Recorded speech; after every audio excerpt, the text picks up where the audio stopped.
Alton, Illinois is a small town with a beautiful view of the river.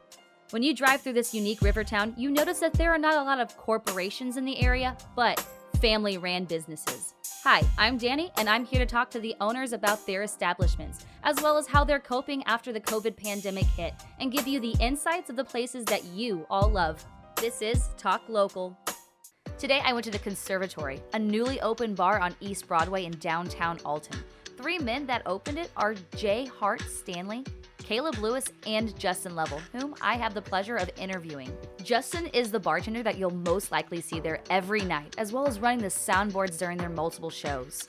The Conservatory is not only appealing to the eye when you walk into this establishment, but also has 2 stages that you'll most likely either see live shows, comedy acts, and or open mic nights. Justin, thank you so much for having an interview with me today.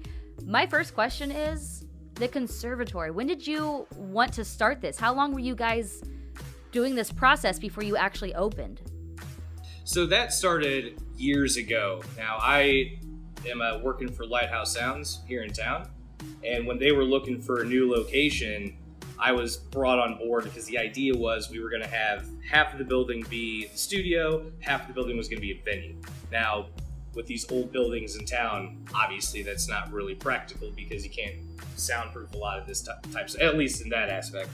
When this was Bottle and Barrel, I was running shows here before, so I already knew the layout. I mean, the setup of this building is perfect for what we're doing. And unfortunately, when the pandemic hit, everything shut down. Bottle and Barrel had to close.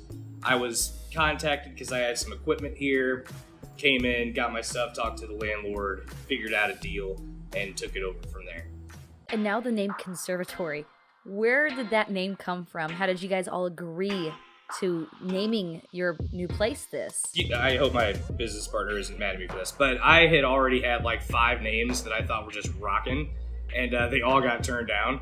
So I was like, you know what? Name it whatever you want, and it doesn't matter to me because the business is going to build, on its own. It doesn't matter what the name is, at least to me.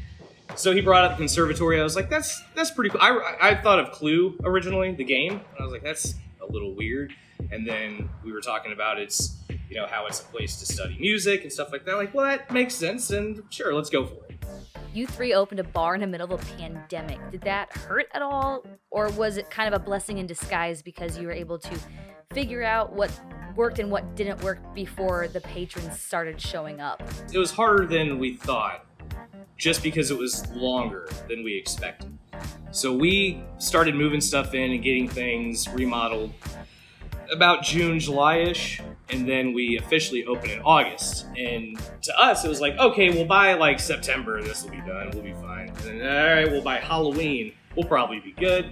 By Thanksgiving, maybe. Now it's Christmas, and we just didn't expect it to go as long as it did. But we were fortunate to gain a really good group of regulars that came in and just really helped support us throughout that time. And, to your point, it was nice to have that time to slowly put things together. So when people come in now, they're like, oh, wow, this is, I really like the setup. Yeah, because we've been tweaking it for, however many months. And, now people are just starting to see it. So it sucked in the aspect that we weren't able to open fully, but that did allow us to kind of get things put together a little bit more efficiently. Things are a little bit more put together in here, I think, You 3 opened this bar to be centered around music. What are your goals for the future?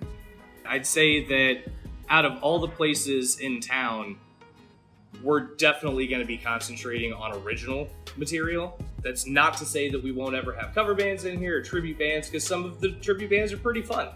But we're really concentrating on singer-songwriters, original bands. The rap scene in Alton is huge, and there's really nowhere for performers to do their thing unless you rent a place out, and that can be super expensive because it has so much potential. Thanks once again to Justin for hanging out with me today. And if anybody wants to know more about this bar, you can go to their Facebook page at The Conservatory, where they keep up to date with all the events that they host. Or just pop in at 554 East Broadway Street in downtown Alton. Alton is surrounded by so many wonderful businesses that I hope that you, the listeners, will want to seek out some yourself. So tune in next week for more interviews like this one. You've been listening to Talk Local.